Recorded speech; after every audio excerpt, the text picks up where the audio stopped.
Hi everyone, welcome back to my another video. Today I'm going to show in this video how to update Google Play Store on your Android.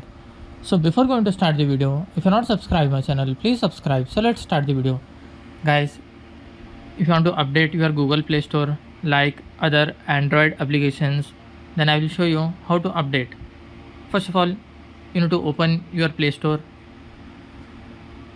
In top right side corner, you will find your profile icon. Tap on that, scroll down, then tap on settings. Here you will find about, click on the about. Here you can see Play Store version. If your Google Play Store is not up to date, you will find this option, update Play Store. Already you have updated your Play Store, then you will not see this option. So my Play Store is not up to date, then I will update it from here. You can see Google Play Store is up to date, means my Google Play Store is up to date, no update required for this. That's it guys. So in this way you can update your Google Play Store on your Android.